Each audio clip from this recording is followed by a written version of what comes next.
trashy pulp novels of the world have anything to offer? Are bestsellers all they're hyped up to be? The Terrible Book Club explores whether or not you really can judge a book by its cover or its ridiculous synopsis. If you've ever seen a book and thought, ugh, who's reading this? We probably are.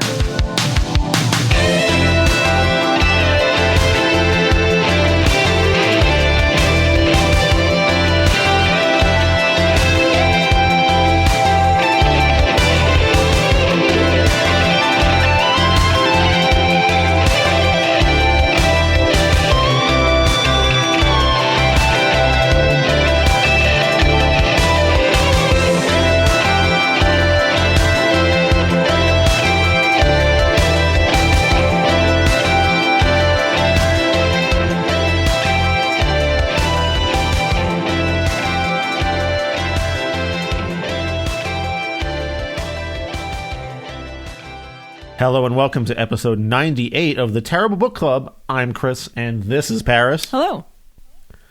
This time we read When Trumpets Ring, The Battle, A True Story by Gregory Hetzer. This was published in 2016 by Inspiring Voices, which seems to be a self-publishing / consulting firm of some kind. I found this out in the wild. It was just some thread, probably the Trump thread on C-SPAN, which is part of the SomethingAwful forums. Yes, I have stairs in my house. Do you? I mean, I guess technically I have stairs, but they're like dusty and falling apart. I bought you an account. I know, that's what I'm saying. I have stairs, but they've fallen into disrepair, have not been used in years. When Chris initially put this on the schedule, I thought it said he found this in a comment on C-SPAN, which would have been funnier, I think.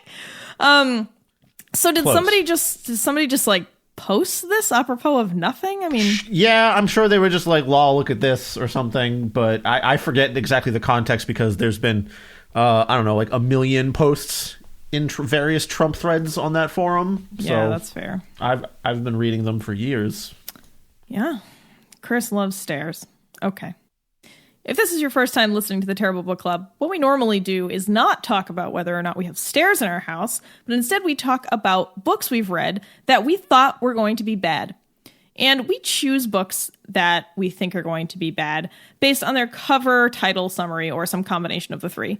Sometimes we also read books that our patrons, listeners, or friends recommend. In general, though, we do the opposite of what most people do in a bookstore or while they're browsing the internet looking for something to read.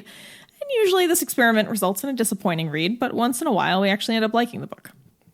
For today's content warnings, aside from our usual barnyard language, we've got abortion, anti-Islamic rhetoric, and some serious patriarchy. Patriarchy. Yeah, so if those things are a problem, skip this one.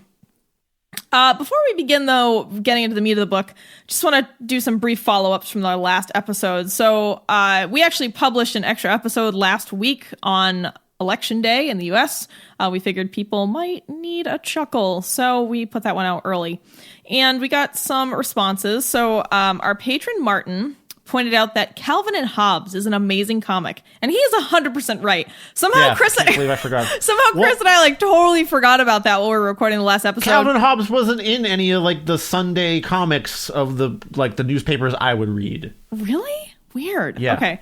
Well, in any case, thank you for the reminder, Martin, about a wonderful long-running newspaper comic that was far better than most of the shit we were talking about on the last episode. So once again, Calvin and Hobbes, great comic. Thanks, Martin. Kieran, another fine TBC patron, also reached out and mentioned that when I was talking about how my boyfriend found that book we read in the last episode, the comic one, about how when I was describing the basement being like dusty and forlorn and unfinished, it seemed like it was going to be another Karnacki episode. I was like, actually, yeah, that's fair. That's fair. So what Tanner should have done is shot wildly into the darkness after discovering the book. Yeah, you're right. He really should have. It's too bad that we don't have a gun. I guess he could have thrown the cat wildly into the darkness. But have its neck broken by a mysterious hand. Oh no, you're right. Fuck. Oh, don't throw your cat into voids. So, funnily enough, Kieran, my boyfriend was listening to the episode, and while he was listening to it, he actually remembered where the books came from. So my pet theory was wrong, and they were not actually here when he moved in. He said that he just never mentioned it and couldn't remember, when he gave the books to me, but listening to the episode and hearing me describe it jogged his memory, and he was like, wait, that's not actually true. He apparently went to a yard sale in Hopkins, Minnesota a while ago, and it just seemed like a really wacky yard sale, so he pulled over and checked some stuff out, and he bought actually the book we read last episode and Lesbian Nuns. They were together at the book sale, at the yard sale, and he did buy them because they were very inexpensive and they seemed, I don't know, kind of funny. So it was just like this on a whim yard sale thing, yard sale purchase. So that's the true origin of the book from the last episode. He said the yard sale proprietors were an elderly Jewish couple. That's all he really knew. I don't know. I guess he must have talked to... I mean, this is like well before pandemic times, when you could just roll up to someone's house and take their old shit and not worry about getting a deadly virus. But not so wacky anymore. Oh, I know. But anyhow, those are our follow-ups from last episode. You know what?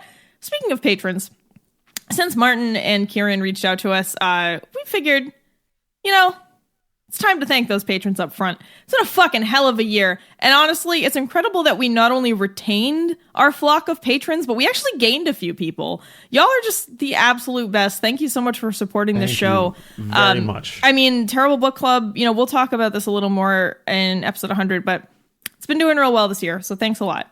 So to all of our patrons, thank you. Thank you, Dari. Thank you, Greg. Thank you, Will. Thanks, Veronica. Thank you, Dee. Thanks, Lynn. Thank you, Sinya. Thank you, Yakub. Thank you, Bobby Blackcat. Thanks to Jensina. Thank you to Mayo Cat. Thanks to Elliot. Thank you to Kieran. Thanks, Martin. Thank you to Jay. Thank you, Scott. And thank you to our newest patron, Luchek J again. Thank you for joining us, our most recent addition. So yeah. Thanks for your YouTube commentary as well. It's not bad. Oh, unlike yeah. most of the YouTube commentary. Oh, yeah, that's true. Yeah. Luchek J again, big YouTube commentator. He and Mr. Rat will have to fight it out for best YouTube commenter. But thank you all. Seriously, it's been really it's been a little ray of hope this year. So thank you. Yeah. All right, cool. So we did that first. So you know what? You don't have to listen to us do it later. All right, let's get into this fucking book. All right, Chris, I'm going to read the summary, the back of the book summary, and then Chris is going to read us the character setting and then the summary that we have constructed. So this is the published summary for this book. Ahem. Is it possible for a wealthy man to do the right thing, trust in the Lord unconditionally, and walk with him? I say yes. I know, because I did. I gave back all of my wealth. I trusted in Jesus Christ, our Lord and Savior, and just paid darn good attention. What is the most important thing to a father's heart? It is his children. We are all God's children, and it is up to us to do the right thing and take care of our young and vulnerable, the unborn. I believe with all of my heart that if we take care of the unborn, that God will take care of us, and that is why I set out to make change to existing fundraisers for ultrasound machines, set machines in crisis centers months or even years before it is time. Usually within 7 weeks, any lives saved would be a miracle. That's what I did. 7 machines in 1 year. Lives that would not have existed today, and I knew I was doing something right because the gates of hell opened up around me. From the death of 7 of my loved ones, 4 by suicide, 1 in my business, and what I acquired from the heavens was nothing short of a miracle. From meeting the 3 men in white 3 times with 3 messages, the Blessed Mother once standing with a young lady beside her, to St. Michael not once but twice of this world. So that escalated quickly. That started kind of like, okay, this is a person's autobiography, and then it just went wildly out of control. So I actually have some news. I don't know if it's good or bad, but so if you thought that was weird, the book has no semblance of normalcy at all. It's all insane. Chris, take it away. Okay, so Paris tasked me with writing our summary for this, so, we've started doing this thing where we summarize the book in our way at the top of the episode, just so that we don't have this need to sort of, try to chronologically go through everything in the book and try to, so that we can just have our talking points outright. But even though this book right up front has a bullet point ordered list of things that happen, it still makes absolutely no sense in terms of trying to order things chronologically. Because even that bullet pointed list is extremely vague, perhaps only mildly less vague than the content of the book itself. So I did my best to just give you guys the general flavor of what I read and what I felt in this summary here. I think the characters and setting. Yeah, I was going to say, I think all we know is that it takes place in America, in Michigan, between 2008 and 2016. And Mr. Gregory Hetzer is the main character because it's an autobiography of him.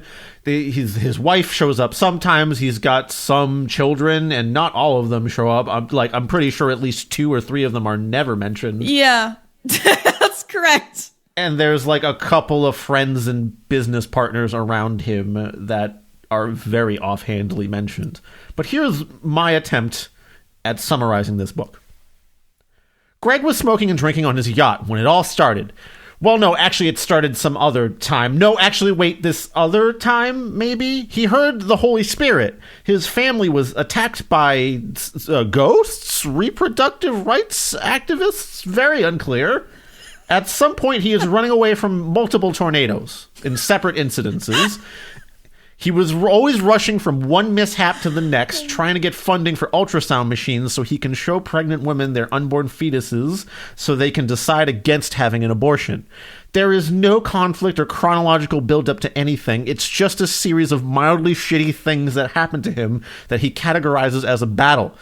I think he's just a little soft on the inside, really, because a lot of the stuff that is like described as horrible things happening to him, it's like, my friend fell and broke his leg.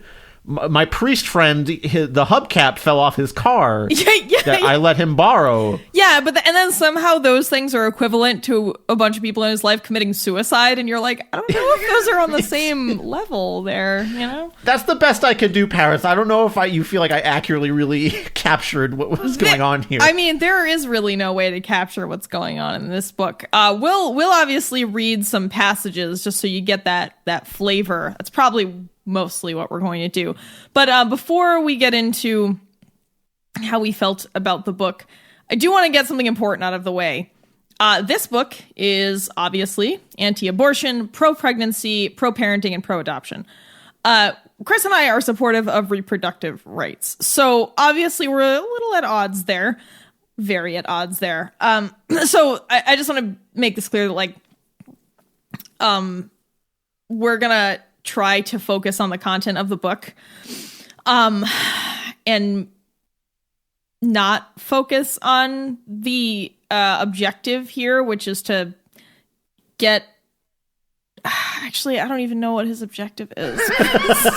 That's kind of part of this. He's just saying that, yes, I put ultrasound machines in these clinics, and he might be convincing you, the reader, to try and join his cause. Yeah, I think that's what he's trying to do. And the funny thing here is that I think he, like a lot of people who are anti-abortion, they're like, we want fewer abortions. It's like, yeah, I also want fewer abortions. We just want to go about that in very, very different ways. And something else that's really a big point in this book are crisis pregnancy centers. And I do want everyone to keep in mind that crisis pregnancy centers they're not like real medical clinics. Sometimes they'll have real nurses and doctors, but not all the time. And even when they do, they're actually exempt from regulatory licensure and credentialing oversight that applies to real healthcare facilities. So this can lead to women getting pressured or even lied to about their options to handle an unexpected, unwanted, or otherwise troubling pregnancy. So, and I mention this because in the book, the author is just really, really all about crisis pregnancy centers and sees them as this glorious tool to help save lives. And I don't know. I mean, he makes some offhanded references to supporting pregnant women and how he wants to turn every house into an Elizabeth's house. It seems like he's imagining a world where literally everyone in America would take in a pregnant person and help them get through a pregnancy, which I don't really know how you would convince everyone to do that. This is sort of the model of societal help that people from this side sort of buy into, where they don't want to be forced to do it through taxation or anything like that. They want just people to have the option to do it, and then people should do it out of the goodness of their hearts, which is, yes, okay, that would be a wonderful thing if that was was feasible. But let's be real. There's plenty of people that won't put up to help or for these resources to be available to single mothers or people that are dealing with an unexpected child. Yeah, I mean, he talks about that, but I think the bigger issue is that the whole pro-life support and the idea of pro-life, anti-abortion. I feel like all that stuff just ends at the baby's birth. Like, yes. If pro-life folks really wanted to save lives and save the children, as they so often state, then they'd also be totally behind free and widely accessible childcare, education, healthcare, and other systems to support young mothers and their children. And they'd also be supportive of other things that prevent abortion, like comprehensive and accurate sex education, access to medical supplies, not just healthcare. So I just think there's a lot of things that often just get dropped off because people want to focus on the aspects of this that can be more emotional, like using ultrasounds to make women considering abortions look at their unborn fetus to try to develop a connection, like an emotional connection between them and the fetus. Anyway, it's been a lot of talk about that. I guess I just wanted to be clear that we obviously have very, very different views, starkly different views from the author. Wanted to get that done out front and just point out that we're going to keep the rest of our discussion today to critique of the actual book. So that's going to talk about format and consistencies, the ease or lack of ease of reading, descriptive phrasing, and whether it actually succeeds in getting its points across.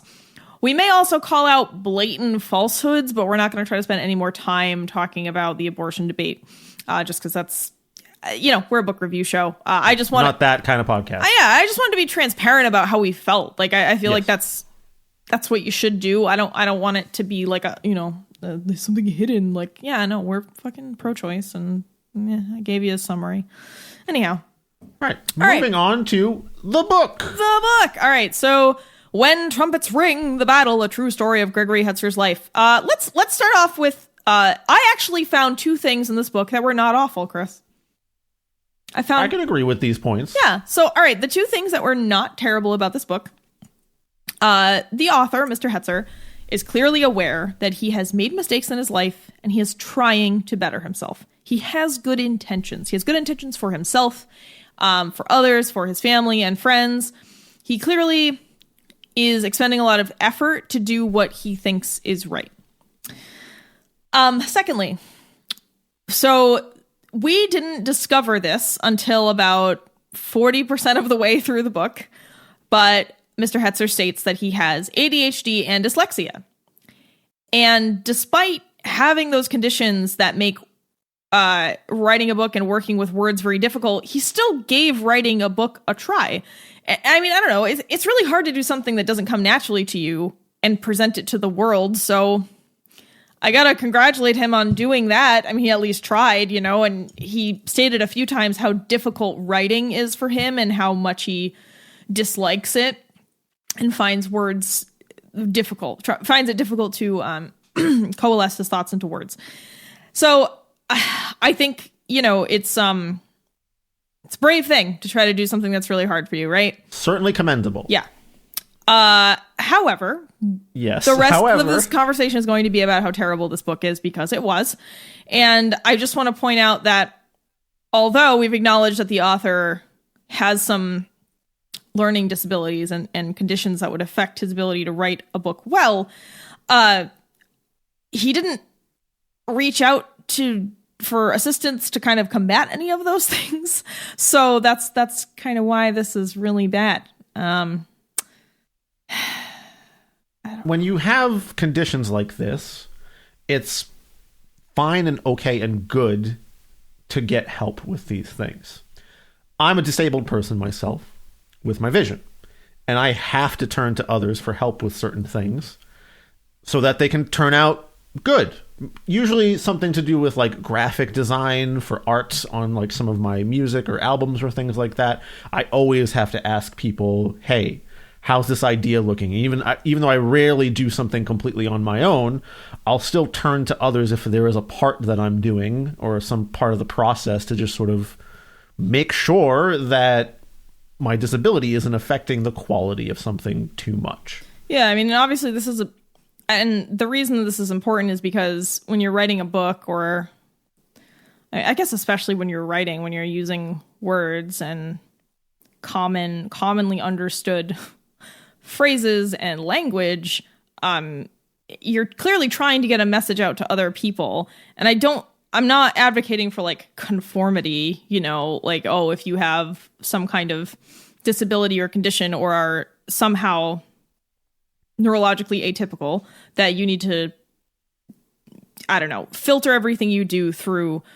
the lens of someone who's more abled in that way.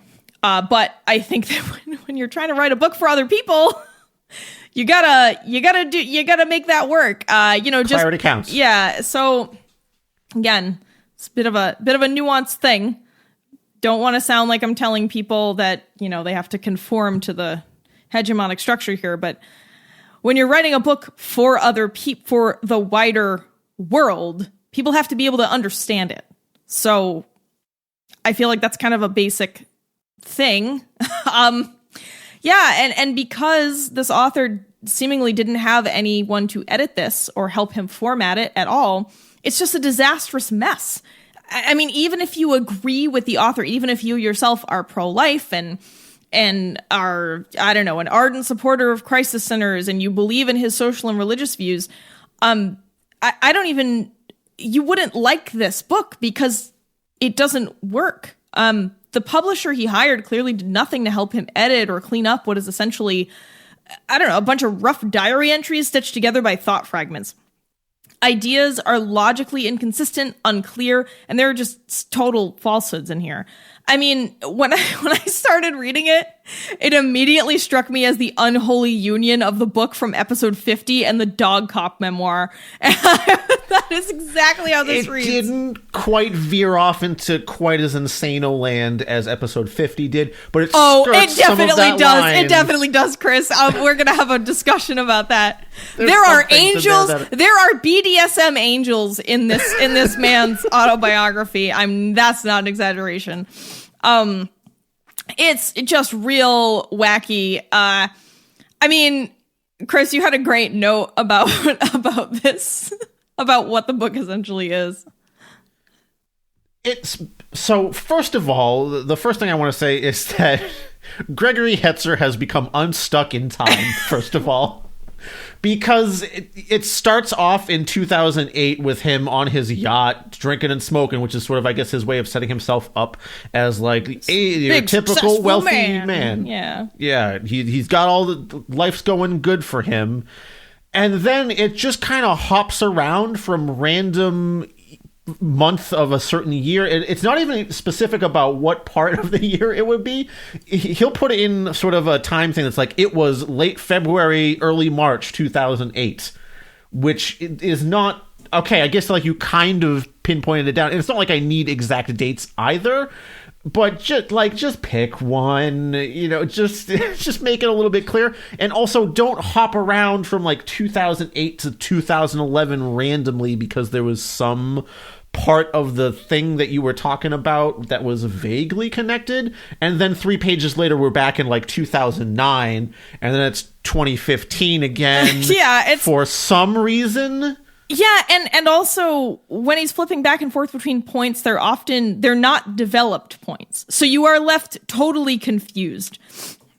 Let me see if I can find a great example of this. Well, yeah, the second part of my summary for this book is it's essentially Greg driving from one mishap to the next. He's always like in his car, like frantically trying to get to either a crisis center to like install a machine or fundraise for a machine, or like I said before, like his priest friend's hubcap came off in the snow and he had to go pick his priest friend up. Mm-hmm. And that is equivalent in terribleness to when a bomb went off in front of his business like 5 years later, which is mentioned like 3 pages later. Yeah, I mean, this is also this idea that seems to be crucial to his life story, which is a phone number that he sees on a billboard, and we never find out what the phone number is or what the phone number goes to. Like, what was that about? I don't know. He never specifies. My guesses are that it was some kind of Knights of Columbus pro-life thing, because he joins the Knights of Columbus thinking that this organization, which is like a, I don't know, what is that? Like a fraternal organization of weirdos? They're like shitty Masons or something. I don't know. Yeah, I think it might be based around military vets. Maybe? Yeah, I'm not sure. I don't think so. Knights of Columbus halls are where a lot of, shitty local shows happens. Yeah. Hardcore shows go down, so that's about as much as I know about them. Yeah, I don't really know. I'm not sure what the deal is. Like, if anyway. you wanted to see a bunch of, like 20-something to 30-something beefy white dudes stomping around and yelling about their various things that they're angry about, check out Knights of Columbus, post-pandemic, I would say. Yeah, I'm trying to find this is a great section. Once again, later on that day, I find myself sitting in my office thinking about all that happened that day. I was remembering what an old friend told me. When everything is going bad for you and nothing in your favor, you're doing something right.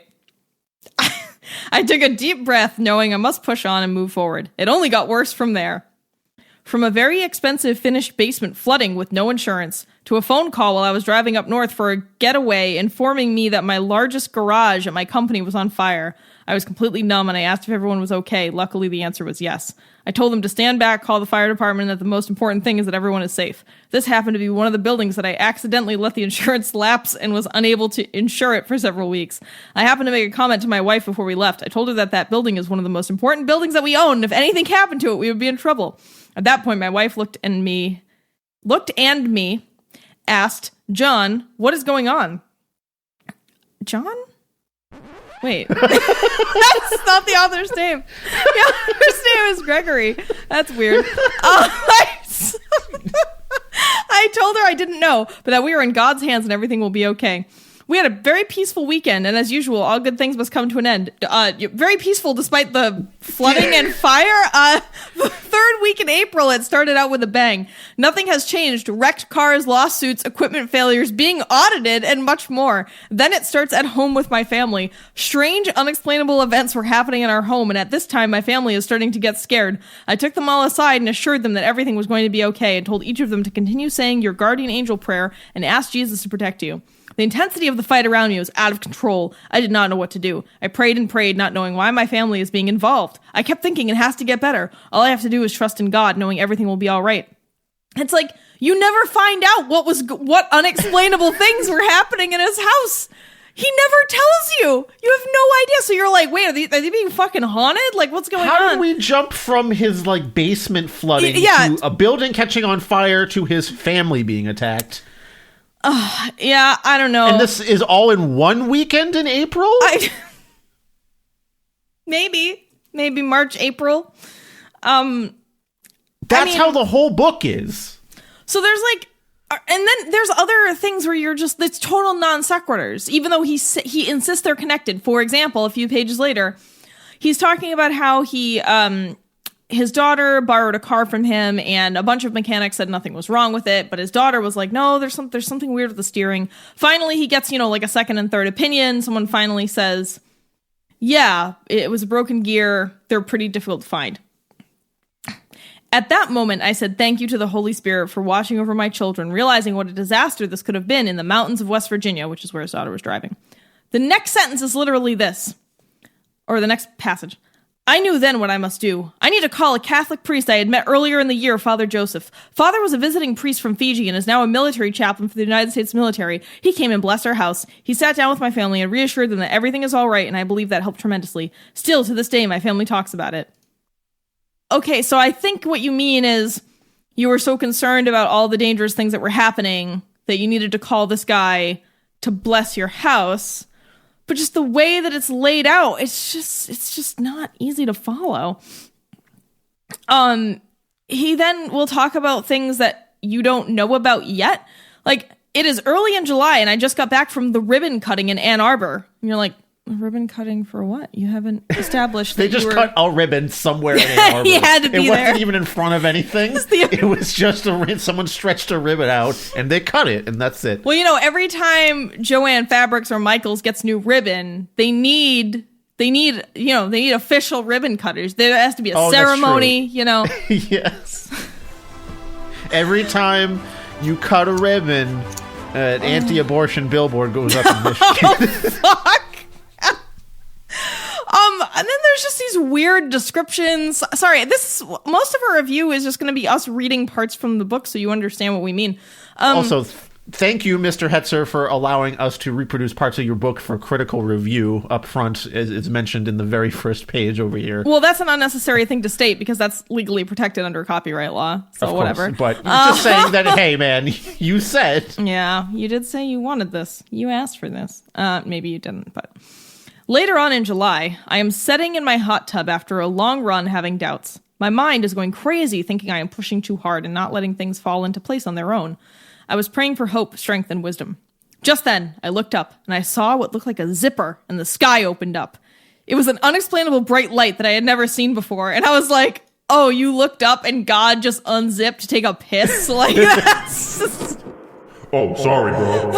I didn't. Hold on. I'll go over here instead. Such a weird way to describe that. Yeah, I mean, I'm just scrolling into sky unzipped. The sky unzipped. Oh, and then like his son has a seizure due to a drug overdose, but like you don't find out it's a drug overdose for several chapters. He just mentions it, and then several chapters later, out of the blue, his son falls over and has this. I'll read this. I was at the table eating lunch, and I heard my wife scream my name. I ran into the living room, and I noticed my son was on the floor, and he quit breathing. I gave him a hug and told him I loved him. I went outside, and I began to pray, asking God not. Like, yo, you're not going to attempt CPR or call 911. I mean, maybe his wife was calling 911, but why wouldn't you attempt CPR or, I don't know, why would you just be like, love you, and then go out and be like, fuck off outside to pray? Like, pray right next to him if you need to pray. Pray while you're doing CPR. It's possible. Like, if... It's just so weird.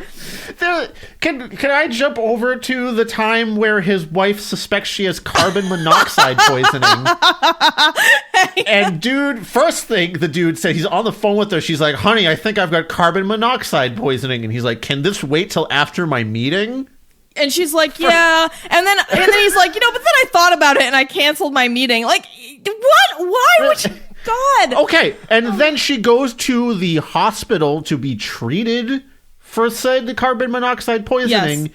And then she's like, okay, I'm going to go home with the kids where the carbon monoxide leak is still happening. Yeah, because you didn't say anything about... Yeah, they never mentioned getting that carbon monoxide leak addressed. Also, when they go to check out her carbon monoxide poisoning... I don't know. They never mention if any of the kids get checked out either, so that's weird. But we find out that Greg has serious diabetes, like serious, incredibly, and he basically tells the doctor diabetes type C, like the new. He tells the doctors to basically fuck off after a day, and is like, hang on. He's like, they're like, I can't believe you're walking around in here. You should be in a coma. Dude, I'm fine. I want to go home. And they let him.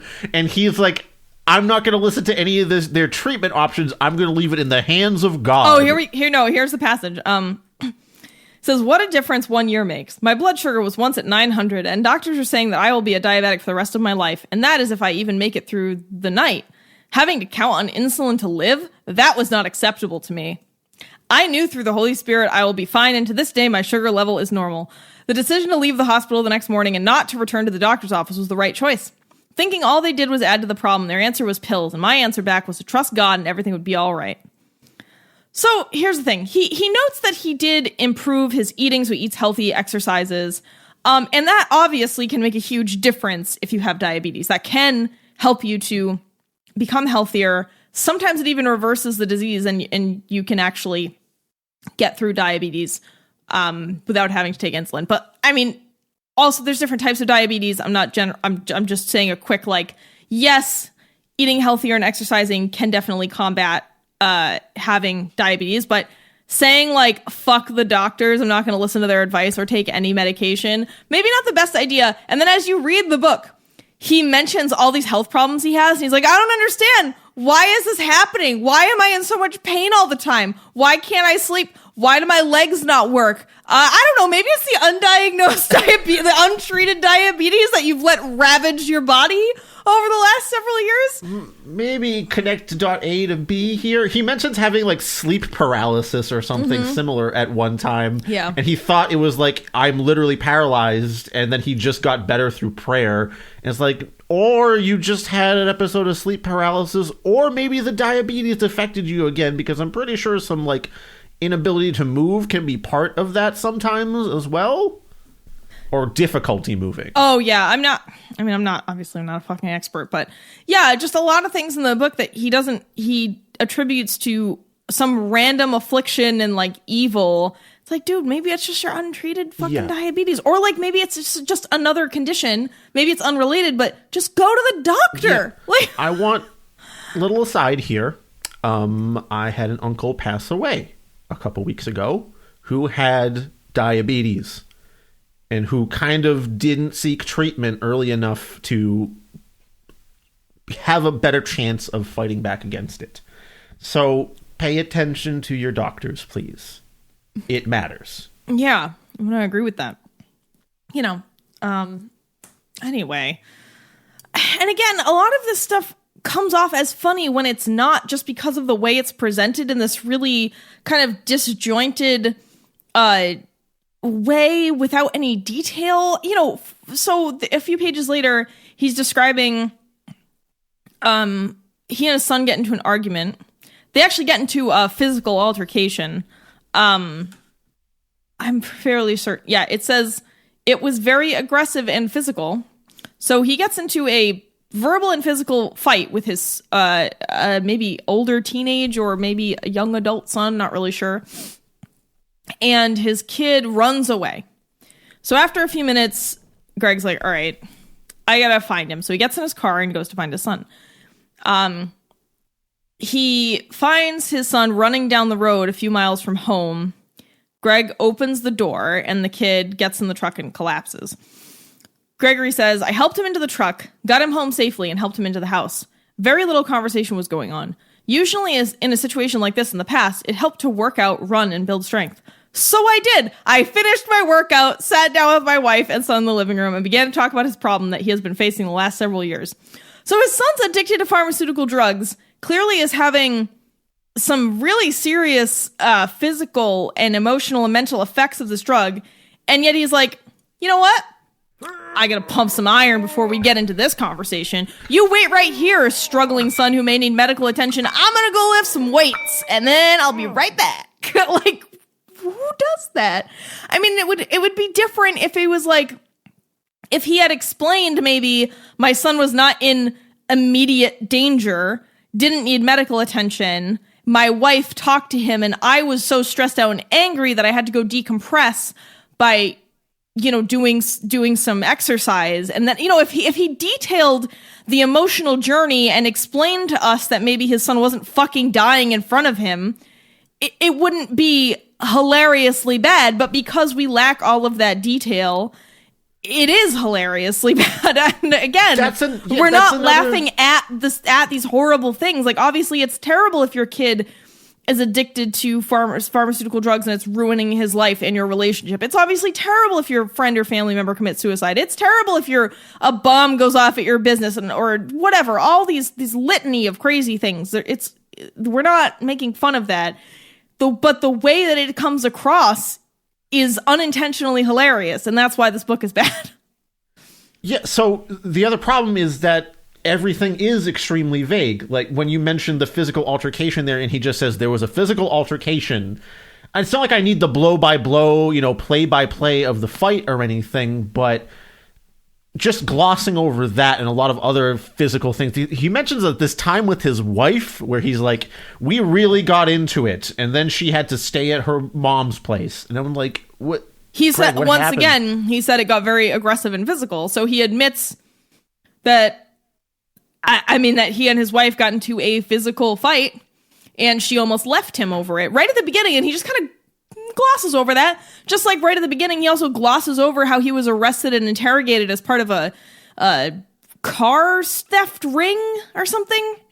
But you literally just get a sentence for each of those things. Yeah. Like 1 or 2 sentences, then no explanation, no discussion of like how he was really innocent or what happened, or it's just why would anyone want to read this strange bullet journal about someone else's life with like shorthand? It's like a bulleted list written in shorthand of someone's life.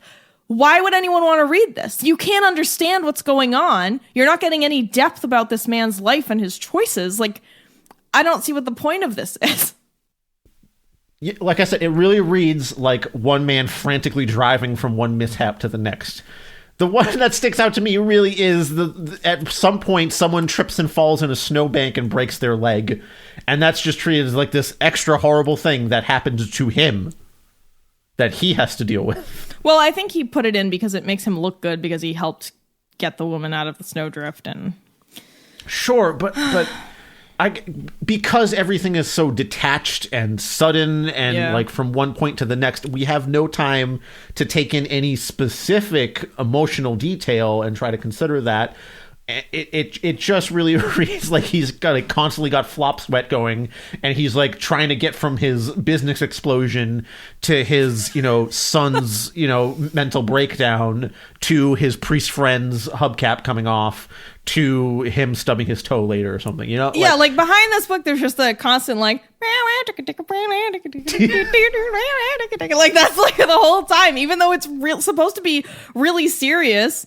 It just, and like I said, it just ends up being absurd. He describes his mother like dropping dead in a paragraph. Oh my god, yeah. It's treated like anything else, like very quick. Yeah, and I mean, actually, before we get there, I was just talking about him getting to that altercation with his son. Right after that, they talk about how his son was addicted to drugs, and the author himself mentions that he's had struggles with various substances, whether it's alcohol or other drugs. And then his son ended up having similar problems, which is of course really, really tough. But they describe it in this strange way. So yeah, they talk about how he actually did need medical attention. Remember that time a few chapters ago where we were talking about how his son passed out and then he like hugged him and then went outside to pray? Yeah. So his wife did call 911 and he did need to go to the hospital. He had a grand mal seizure apparently, and he writes nearly it as died. grand MAUL seizure. That's not how it's MAL. Oh really? I didn't catch that. I don't know. No, it's a grand mal seizure, not a grand Darth Maul seizure. And anyway, they're talking about getting him help, and they end up kind of selling their son to a Scientology rehabilitation facility in California. Well, they don't sell him because they pay the money, so they Yeah, but they kind of just send him there on his own, which is a really weird thing to do with a vulnerable person. It's really horrible, actually. Like, they describe, like, the person on the phone, because he just, like, Googles this thing or something. And he calls him up. It says, they turned on the computer hoping to find an answer. There it was out of nowhere. We found it. Fresh Start Rehabilitation Center in San Diego, California. And then he's like, oh, the person on the other line says, oh, your son needs to come here right now. He's at a level 5. He could obviously hurt himself if you don't send him right away, which is some horrifyingly pushy sales for a place like that, man. Yep. Like, and it's I need you to look for the next flight out to Los Angeles where our detox center is. There is no time to waste. And so they're in Michigan, but they immediately find the next flight out to LA. And they send him on his own. They bring him to the airport, but then he just goes there by himself, which, like, if you're dealing with someone who is struggling with addiction and is potentially just had a medical episode where they almost died, why would you put them on a plane by themselves the next day? I believe traditionally in these situations, the rehab center sends someone to the airport to pick them up. I still don't think that's a great idea.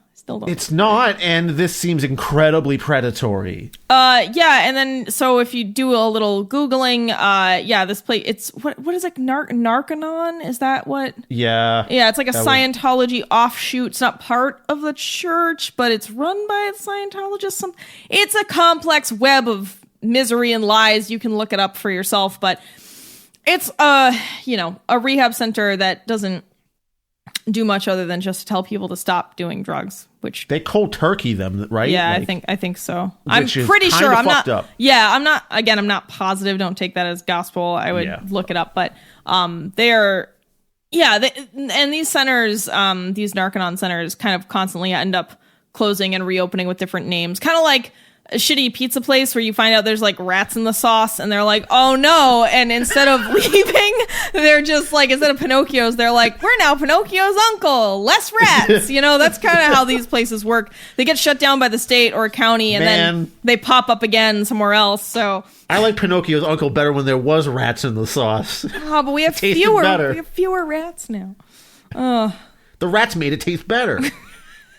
You heard the man. Give him more rats. We got some in the back. Throw some on.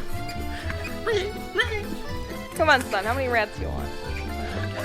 You want half Four rat? rats. You want half rat coverage or full rat coverage? No, I want the rat lovers. Please, can I have the rat? Johnny, one rat lovers.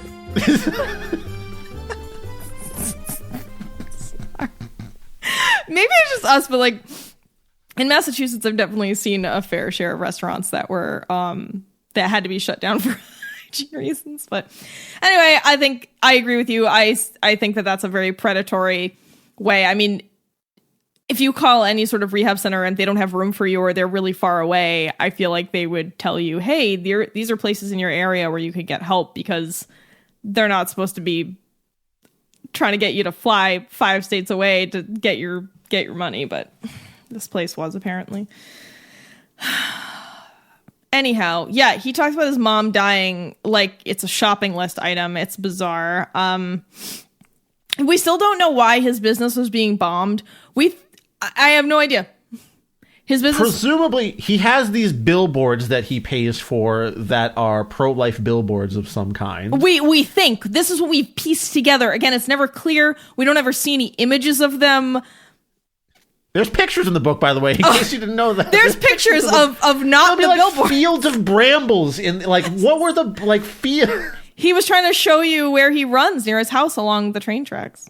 Oh, yeah, when he's running away from tornadoes. How many tornadoes does this dude run away from, I think there were 3 tornadoes mentioned. Like, maybe 3. don't go. You should be able to look at the weather, and there will be a thing that says, like, hey, bro, getting real twistery out there. Don't go for a run. But it happens to him 3 separate times. Yeah.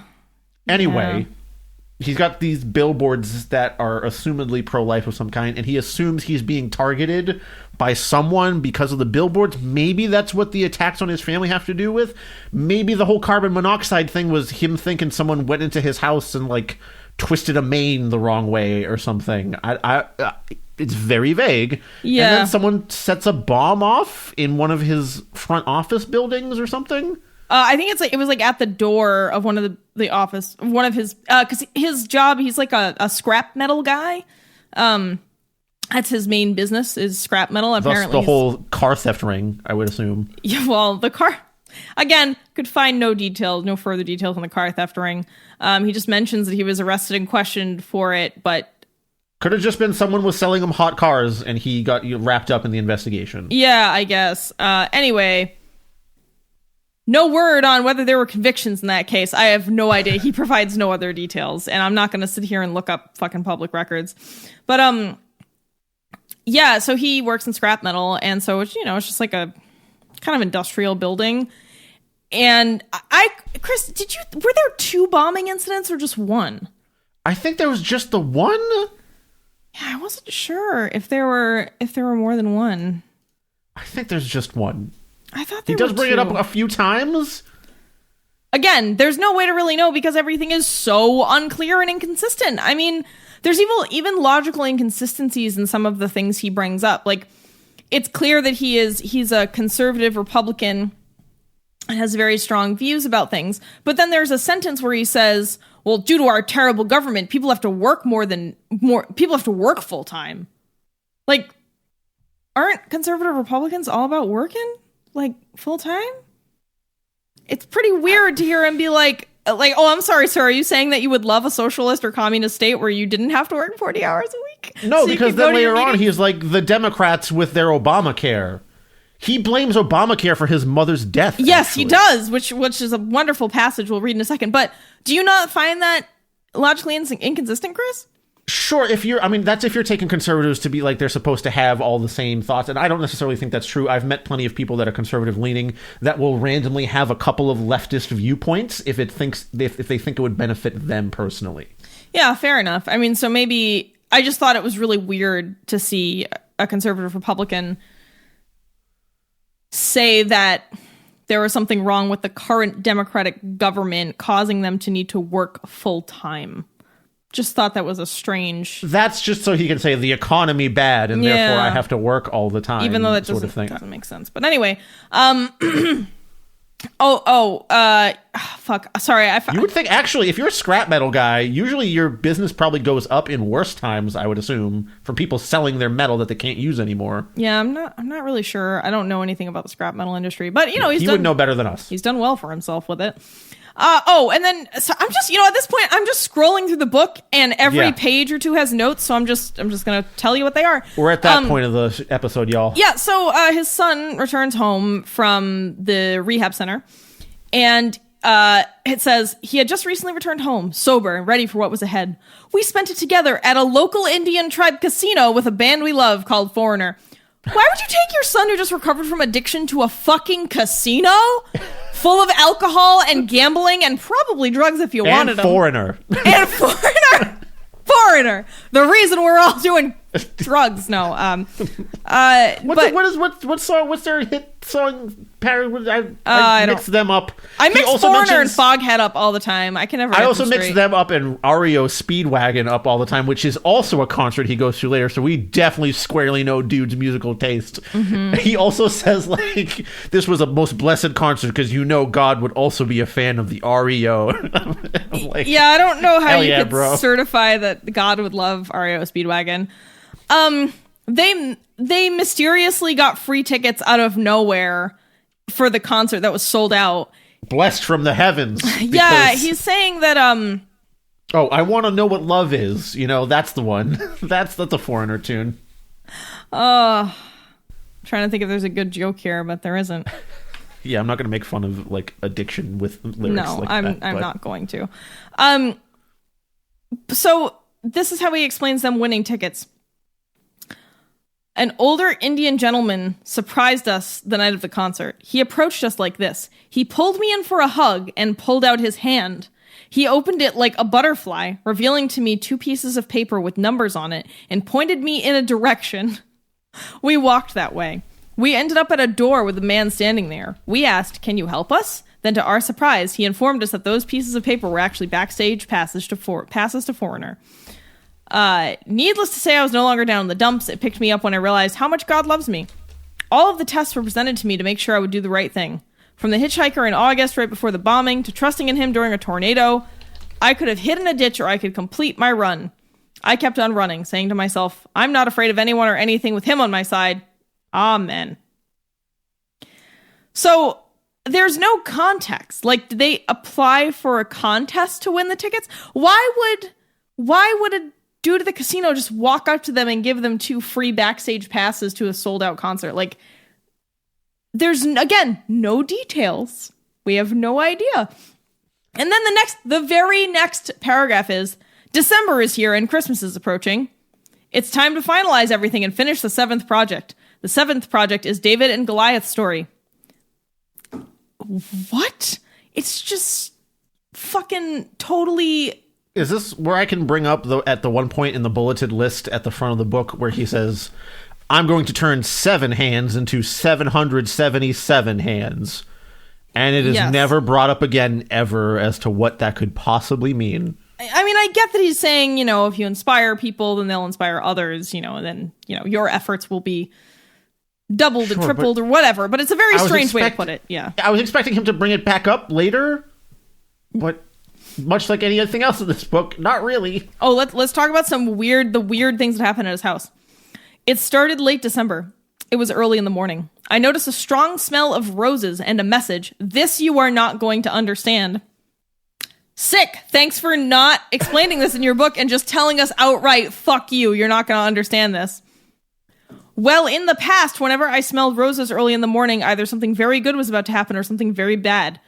Well, it didn't take long to realize it's going to be a good thing, but a very tough battle to achieve it, which was Elizabeth's house. It was a big house in the woods with lots of rooms to shelter my family and whomever God sent into my life to take care of. The battle raged on for weeks. Seeing and learning more and more every day is how the Holy Spirit works. I understood very little, but tried to make sense of everything. It's gotten very physical and out of control. I began to notice unexplainable bruising, cuts, and scratches at the end of some evenings. I didn't know how to explain these to my wife, but I trusted unconditionally in the Holy Spirit. The Holy Spirit is showing me a lot more than ever before. Almost like working as a team. In several situations where his message was really on me to do the right thing to achieve his goal, whatever it may be. This is only possible if you can slow your life down enough to trust in God and listen. It is that simple, but it is something we as men have a hard time doing. It's Friday, the first day of Lent. My mother and I always like to have first Lenten fish dinners together. We were sitting on the couch talking about the big house in the woods. I showed her the day before, telling her it's not looking good for us to get it. She was disappointed because she was looking forward to using that big home to gather her family back together on Christmas Eve. Seconds later, like nothing I have ever heard before, a loud trumpet sound. This was the first of many we heard throughout the next several days. I yelled upstairs to my daughter, thinking that maybe one of her friends brought over their trumpet for the day. Hey, Marcy, can I come hang out and play trumpet at your place? I mean, no, my dad will get mad. And it would be one thing if we had established before that one of his kids was in school band or something and had friends that played trumpet. That wouldn't be weird or absurd, but it sounds ridiculous to be I don't know, maybe my kid had a trumpet friend over. That's why I heard the trumpet. What? I went back to the couch to talk to Mom. The phone rings and it's my realtor informing me that we have just won the bid on the house. I turned to my mother with joy and told her the good news. She looked at me with a smile. She then told me that she wasn't feeling well and she was going to go and lay down. Minutes later, my wife yelled out, "Call 911, something is wrong with your mother." She died in my arms minutes later. And I said to myself, what have I done? Why my mom? At this point, I had absolutely no clue at all what was going on in my life. I mean, he mentions his mother's funeral in the next paragraph, and that was kind of it. So my terrible joke there was hey man, that's just God's cost for a big ass mansion in the woods. You were praying for a mansion. He sounded that trumpet and then killed your mom. That was the cost. I mean, because that's how it seems. The way it's written. Why would it not be related to that? Is the trumpet his call for his mom to come on home to heaven or something? You know what I really think happened, Paris? What? His daughter really did have someone over that played a trumpet there, and she didn't want her dad to know because someone was fooling around up there. Yeah, probably. Playing the trumpet. She's like, no one's here, Dad. We're not smoking weed up here. Relax. Or there was just a school or a music, like a band or something nearby.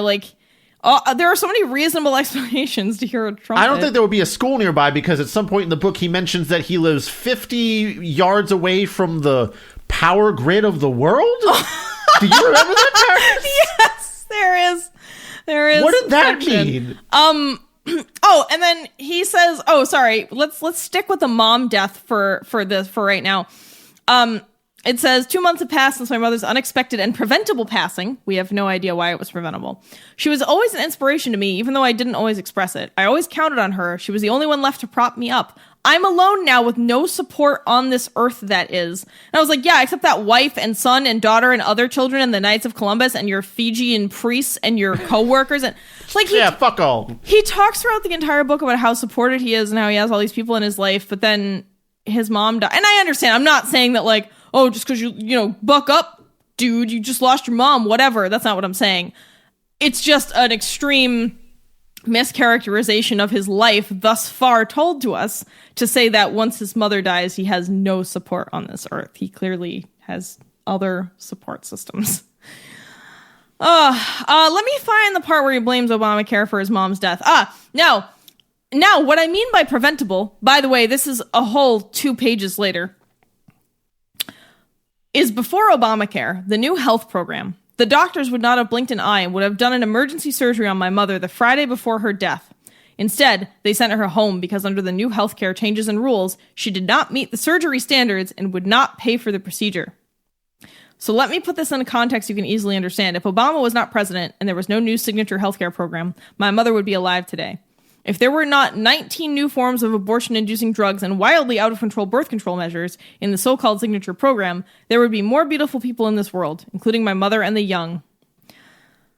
So, I don't understand what he's talking about because, again, he doesn't explain. I'm willing to entertain the idea that there was some kind of insurance mishap that, whereby his mom didn't end up getting an emergency surgery, but, like, he doesn't explain it at all. I don't think the ACA is responsible for this, man. I think it's the insurance company. Yeah, I agree. I mean, he thinks that something about the ACA regulations, that just doesn't make sense to me. I mean, the whole point of the ACA was to expand healthcare for people. So I don't really, I'm not like an expert in fucking healthcare law in the US, but it doesn't have a ring of truth to it. Let's just say the statement seems false, and because we're not provided with any evidence, it's not a very convincing passage, right? If you're trying to convince us that Obamacare killed your mom, you should probably have those receipts, right? You should probably have a lot of detail about how that happened to convince your reader, but he does not. I also don't know anything about 19 abortion-inducing drugs. I don't know anything about that. Why am I supposed to just take his word for it that the ACA was responsible for this denial of care? Yeah, no idea. Sounds like your rage is a little bit misdirected. Yeah, and it's really, that's the problem is that, with someone's autobiography, presumably, you're meant to read it and come around to finding empathy and maybe some agreement with them, like them as a person, learn about their lives. And I mean, I guess I did develop some empathy for this man, because again, he does seem well-intentioned, but just, like you just said, very misdirected in a lot of ways. But otherwise, it fails at telling me much about his life because it doesn't provide any detail. It's incoherently structured. Yeah, just doesn't do it. It's all kind of, I don't know. I'm trying to find. Oh, I promised y'all BDSM angels. We are here. Yeah. We have arrived. Oh. Nobody, not even my family, understands what I am doing. Some of my best friends on earth quit taking my phone calls. I am alone here now. Is this what I really wanted? Is what I asked myself when I went to bed thinking that night. It began again like this. It was approximately 3:30 a.m. I felt a pat on my butt. Whop, whop, whop. On with the show, I thought. This is it. It stunned me for a moment, but I just went back to sleep. I am very familiar with the other side waking me. What? There was another part where he describes like he's having trouble going to sleep one night, and the Holy Spirit grabs him and lifts him awake. And all I could think of was like, oh, fucking Holy Spirit, let me sleep, dude. Yeah, what's wrong with come you? on. We can be holy when I'm awake. And then like a paragraph later, then suddenly I remember a conversation between my uncle and I we had about the big biblical figure Job a couple of months ago. I said to him that I don't completely understand the story, but I believe he gets real sick. I dodged this bullet thinking, well, if I'm going through what Job did, my sickness must have been when I got back from Italy and ended up in the hospital with an unknown illness that shut down my pancreas. And again, my note was, maybe it's the untreated diabetes. But who knows if this was before or after the whole diabetes scare. I have no idea. We don't know when he went to Italy. I think it might be in the bullet points at the beginning, but by this point in the book, I'm not going to reference your notated bullets at the beginning. The pain is so bad at night, that I was on my knees in tears thinking it might finally be the end. I didn't know what to do. Again, maybe go to the doctor. Oh, and then there's the next, again, I'm sorry, I'm just like running from one insane thing to the next, but that's just what this book is. That's what he's doing the whole time. A few paragraphs later, for example, on the 4th of July this year, my whole family were enjoying the fireworks show in our front yard when something unexpected happened. An out-of-control firework landed in a box of mortar shells close by our large group of family and friends. The whole group scattered except for my wife and I. We did not move. We froze. We held down by the mighty power of the Holy Spirit. 2 mortars hit the window just a couple of feet above us. If we would have gotten up, we surely would have been hit by a mortar and very possibly killed. Wow, right? Amen. First of all, why are you having fireworks shows in your front yard? Second of all, it's not very unexpected if there's a stray firework that hits other explosives that you have left out in the open. Yeah, I was like, that's not unexpected. Yeah, it's pretty standard fare, actually. Ugh. For like this fucking Looney Tunes July 4th party that you're having out here with just loose mortar shells? Who has loose mortar shells? I don't know. Why? I don't know. And then we move into the passage where he realizes that he is at fault for some abortions that have happened, which I was actually surprised by. I thought this guy was going to be full tilt, like, it's the women. If they didn't shut that down, that's their fault. But, he actually says, I was a fool for not realizing how my reckless behavior affected others. And this goes back to one of the few good things about this book, where it's clear that he realizes that he's done some shitty things and feels bad about it and is trying to fix that. Because apparently he had a quote-unquote wild lifestyle that caused some abortions to happen.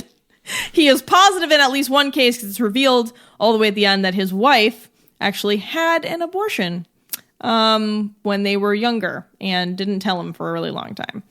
So I think it was an abortion that he fathered.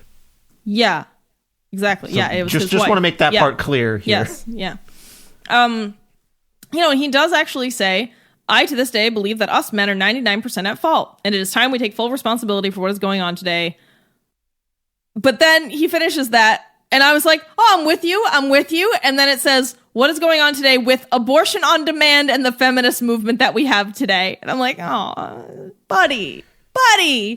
Oh, you're so close. Not quite. He then talks about how his experiences with the Holy Spirit are becoming more and more real. Like he hears a voice in his head and it's the Holy Spirit. And then he talks about meeting various angels. And those are kind of the points where I felt like this was closer to episode 50. I just keep forgetting the name of that weird screenplay that we read. The Eclipse of Darkness. The Eclipse of Darkness. Yeah. It started to feel like that. He makes other absurd claims that he built his first house at 10. And I was like, I mean, maybe you did, but that's pretty weird. And he doesn't explain it, just mentions it casually. He talks about how when he was overweight as a young kid, in 9th grade, he was overweight and he got teased a lot. He said, well, that didn't last long. I made a major change my 10th grade year. The first day back, I beat the shit out of a couple of seniors who used to pick on me and also people. And then Major changes around here. And then he follows it up with saying, oh, I lost 80 pounds and started lifting weights. And it's like, don't you think you should have reversed those ideas? Like the major change was that you lifted weights and lost 80 pounds and not that you beat the shit out of people. I don't know. Maybe that was the more major of the change, right? Most major of the changes. Oh, and then he shattered the dreams of his friends who wanted to go to college because he got them all suspended and ruined their chances. And he said he didn't care, though, because he was not really very good at school. So fuck his friends. They didn't get into college because of him. I don't give a shit about my friends' college ball dreams. Whatever. I didn't care about that. And this is all very strange, again, because this is supposedly a true story. He tells us like 6 times this is a true story. There was another book we read that also did that. That was like, it's going to start. It's a true story. This is a true story. And it's going to begin it did the same thing, and I don't remember which one. I think it was actually either- was the Eclipse of Darkness. Yeah, I'm pretty Oh sure my it was Eclipse God. of Darkness. They had the same tendency for like, now we are starting. Here is the beginning. It is starting now. Here is the start. Also, this is a true story. This is all true. Like, yeah, I get it. All right, Paris. Anyway.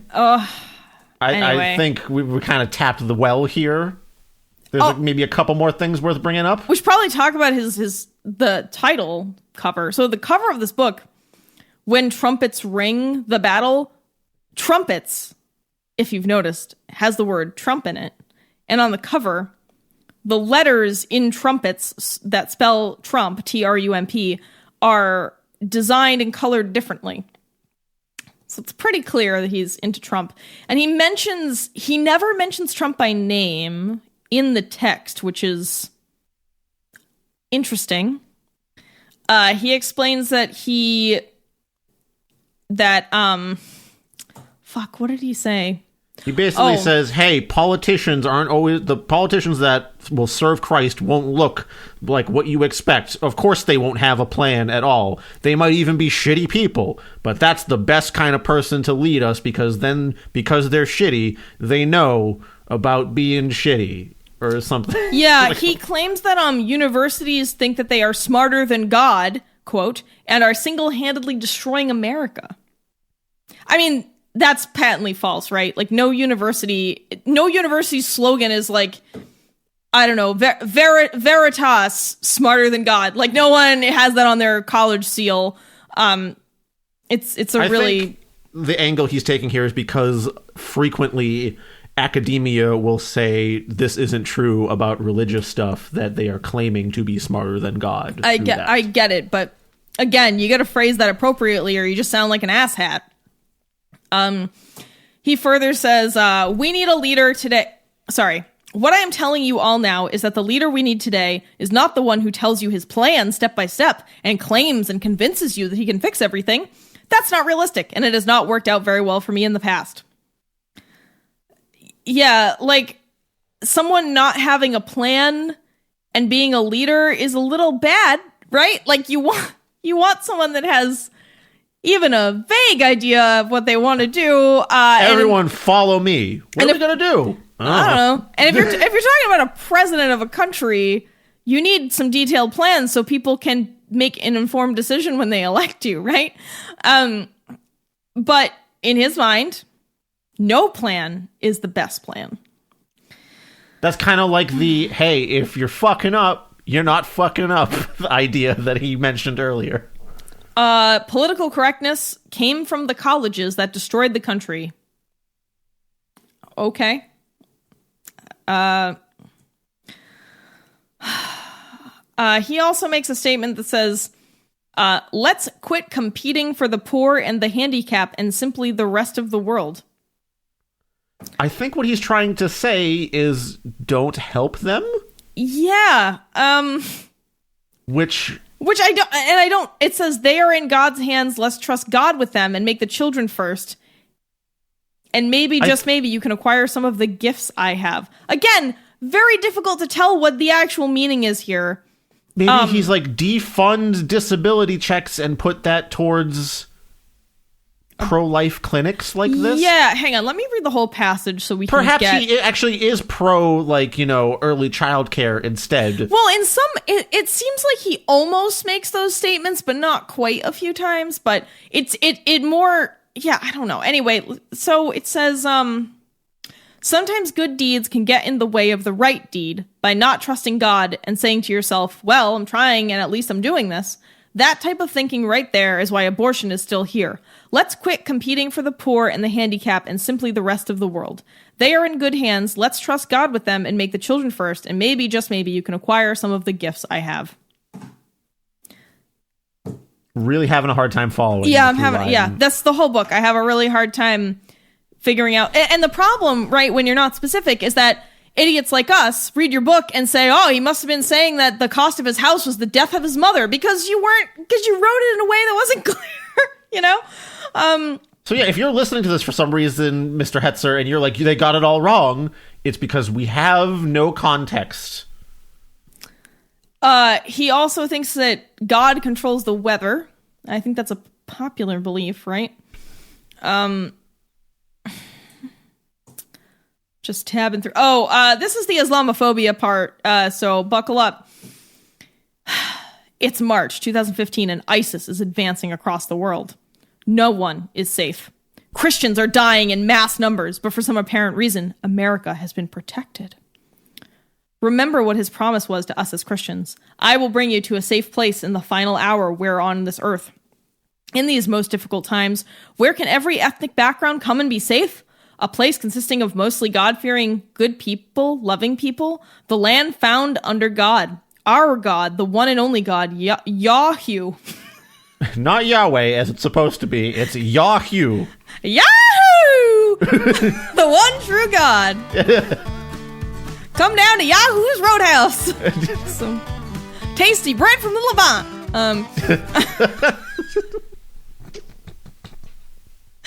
We got 4 dipping sauces for the body of Christ. We got your tar. We got some mint. Don't forget the rat sauce. Sorry. Continuing. America was his promise to take us away from the final hour, not out of the final hour. Why was it that 2,000 years ago when Jesus said to man, you can tear down this temple and I will rebuild it in 3 days? Well, what if the temple of God has been rebuilt the last 3 days? And the Dome of the Rock is setting on that rebuilt temple? And who seats there? Islam, the complete opposite of Christ, who was shot in the head and Islam ravaged the Middle East. The Antichrist is the embodiment of Islam. I read that as printed, by the way. Shot? Why? I can't tell you. I also don't understand why he doesn't see. A lot of people have this problem with Islam and not understanding that it's part of the Abrahamic faiths, which is Islam, Judaism, and Christianity. Actually, in order of when they appeared: Judaism, then Christianity, then Islam. So I don't really understand how you can sit here and say that Islam is the Antichrist when, like, people who are Muslim believe in the same God. It's very weird racism. What? Racism. Yeah. It's racism. It's really weird, though, because Christianity also they all started in the same place. So, like, well, usually you hear people with this bent saying, well, they're barbaric, they behead people, this and that. And it's like, well, no, most of them aren't that way. And there's plenty of Christians out there who are willing to take up arms and be violent about their faith as well. You're not immune from that. Yeah, I don't think any religion. I mean, well, unless you're like Sikh or something, or Janist, like unless you're in an explicitly anti-violent pacifist faith, I think all faiths. Even then, there's going to be someone that's like, no, but true pacifism is if I beat the shit out of you. I mean, well, that's a lot of Christians. The way of the fist. I'm going to continue. We must look for the unholy trinity. Let's start with the leader of the free world, who just seems to be literally doing nothing. From his most glorious arrival in his primary in Denver, from the pillars of smoke that reach the same height as Mount Olive, to having 2 popes, one of them of which they took 1/3 Swiss guards and whisked him away to an undisclosed location in the mountains on the river for his safety. Then there's the acting pope of no enclaves, and the one who grasps social justice, global warming, and communism, to the great military leader who is marching in battles in the Ukraines, to the 2 witnesses at the end who rise up. What the fuck did I just read? If this seems like proto-QAnon stuff, guess what this dude was posting on Twitter shortly before he was banned from Twitter? Oh, yeah, so right before we started recording, I was like, oh, I wonder if Gregory Hetzer's on Twitter. And he was, but then when I went to click on the tweet, his account had been suspended. So, and we found an archived tweet that referenced Q, so... You probably got purged with all those Q accounts. Probably. Like a couple months back. Man. I mean, I'm at the end of the book. There's just a sentence that says the next several pages are pictures and emails. And then there's still blocks of text. There's still paragraphs, but now it's interspersed with his handwritten notes, which are almost entirely illegible. I couldn't read them. It all began Labor Day weekend 2008, sitting in my yacht, drinking whiskey and smoking cigars, thinking I'm very successful and I don't have time for church anymore. This is anymore. just the first few lines of the book. Yeah, again, this was not edited. Except there was someone. Oh, there was a person. Can we talk about the fucking real MVP? So the real MVP, the woman who suffered the most in this book, is a woman named Shauna Myers. Miss Myers was tasked with transcribing all of Gregory Hetzer's notes into electronic format. Shauna, thank you for your service. I don't know how the fuck you made it through. This is just insanity. I don't know. And clearly she just copied verbatim. She did no editing. Which is honestly good for you, Shauna, because you would have had to charge thousands of dollars in editing time. I'm assuming you were unpaid for this.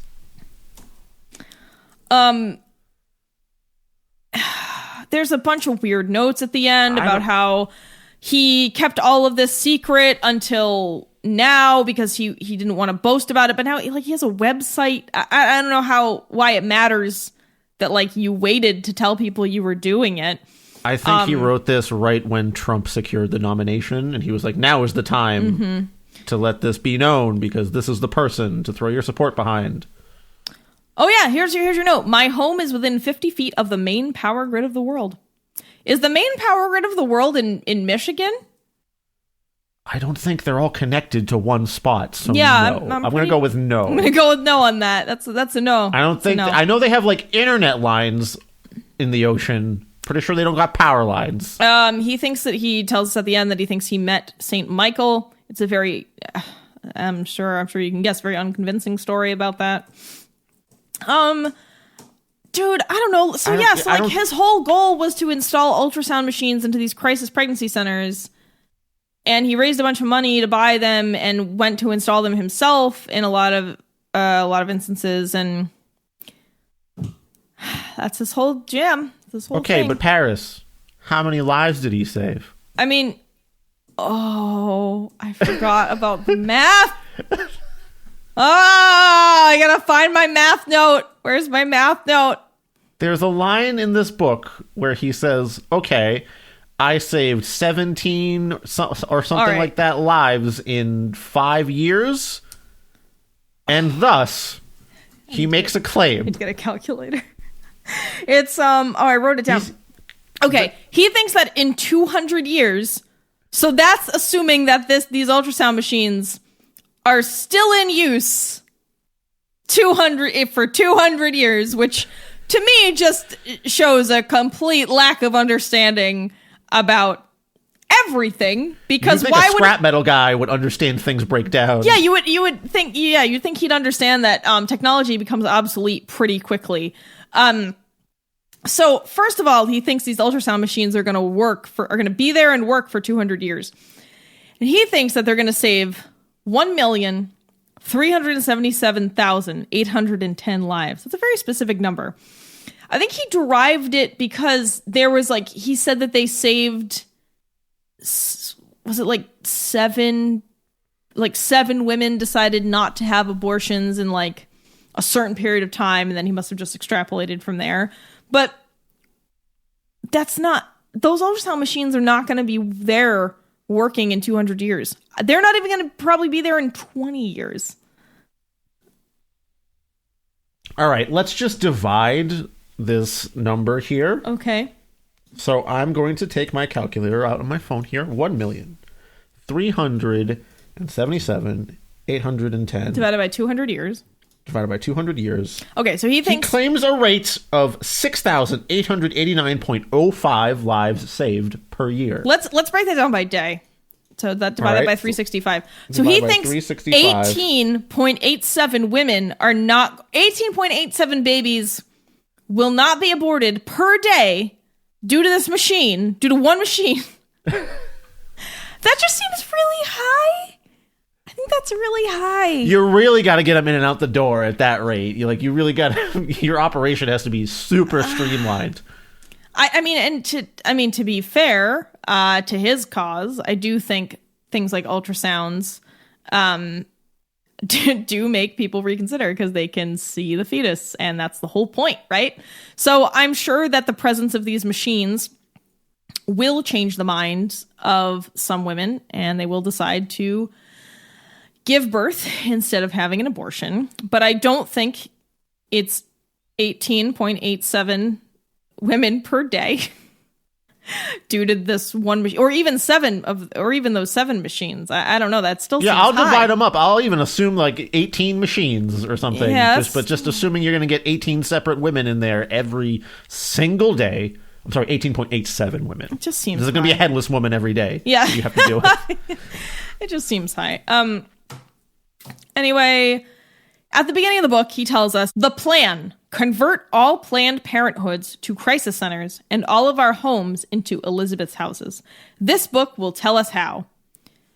He never says how. Spoiler, he doesn't. So at the He never end, says how.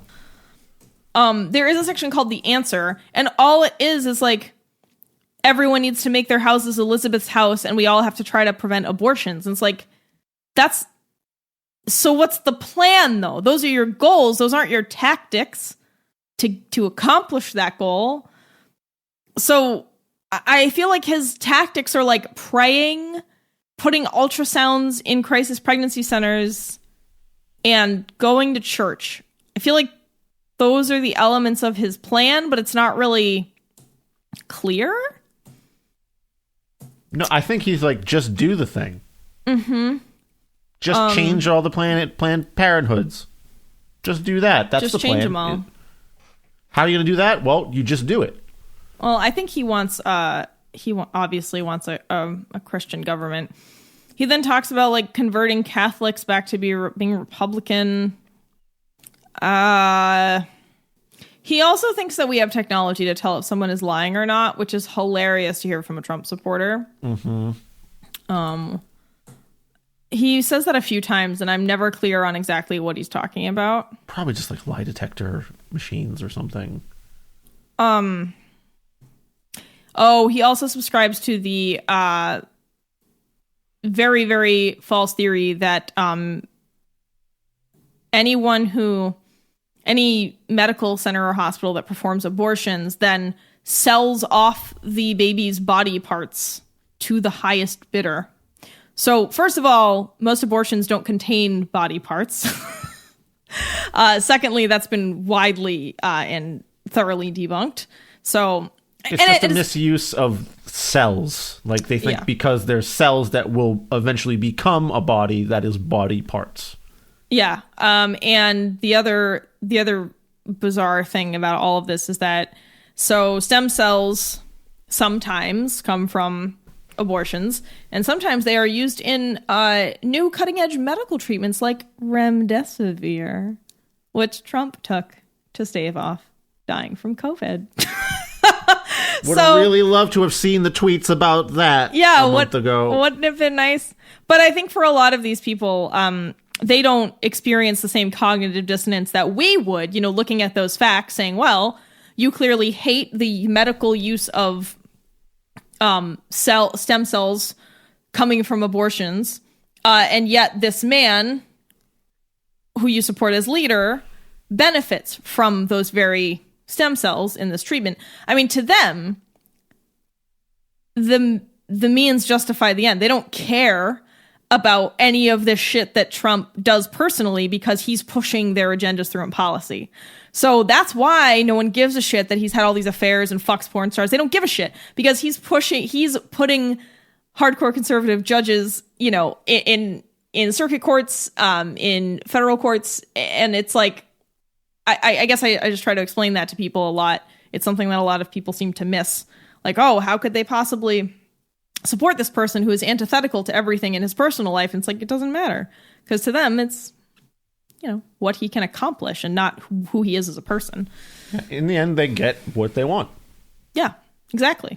Their political goals accomplished. Yeah, it doesn't matter to them if Trump takes an abortion, a serum that prevented him, that maybe, well, again, he took a treatment for when he was sick with COVID that had some potential abortion stem cells in it. They care that he's supportive of efforts to get rid of the legality of Roe versus Wade, and supporting all these heartbeat bills and shit like that. That's what matters to them. So anyway, that was a bit of a rant that I didn't actually want to get into, but anyway. All right, Paris. I think we can just wrap it up here. Yeah. So can we fix it? Yeah. So look, Mr. Hetzer, you need to hire a serious editor to revise this entire thing with you. You need someone to help you flesh out your thoughts and memories so that you can provide more detail to the reader. Structure, coherence, spelling, and syntax were all also significant problems in this book. I recognize that ADHD and dyslexia played a major role with all of those. However, you can get help from friends, family, or professionals to improve all of those things. Reach out for help and get feedback before sending something out into the world, especially when you feel you have an important message and you're not just publishing for your own pleasure, Please just do not publish your bullet points and notes as part of the core book, especially the first part, because that's how this book opened. If you want to add any kind of notes, you can do so at the end as part of an appendix, and that's fine. I'm not really sure what the utility of that would be, but that's a better place for it at the end, so that it's an optional thing to read, so you don't have to skip through it or be really confused at the beginning. Secondly, photos and images of things, such as letters or what have you, should be placed at relevant points in the text, rather than almost exclusively at the end. Because when you get to the end of the book and you see these photos, you're like, wait, what was this? Who was this about? You're not developing any relations between what you read and the images you're seeing. They should be interspersed in the text when they are relevant. Also, just don't just add random photos of your friends that you never mentioned in the book just putting them at the end with a caption. That's pretty weird. Lastly, you promised to explain to the reader how to do something at the beginning, which was how to convert all Planned Parenthoods to crisis pregnancy centers and make everyone's houses Elizabeth's houses. And you didn't really do that. I mean, so either remove the promise at the start of the book or follow through with actual steps and an explanation as to how to achieve those goals.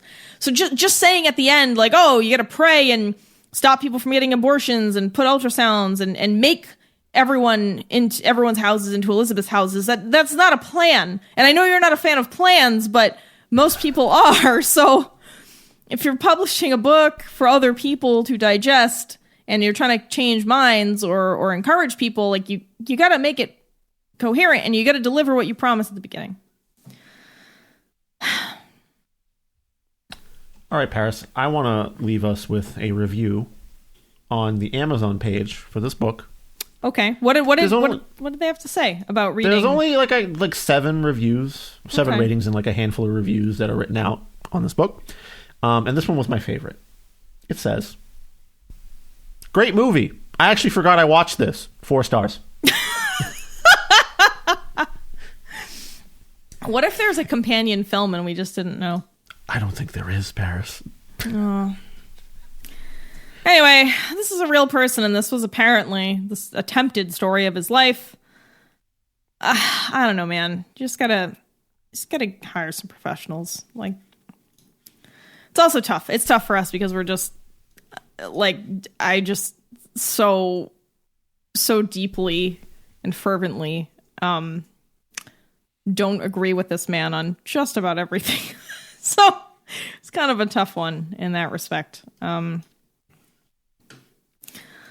right. Well, thanks for sticking with us, everyone. We thanked our patrons at the start, so yeah. But if you want to join that list of patients, wow, they're terminal. Please help them.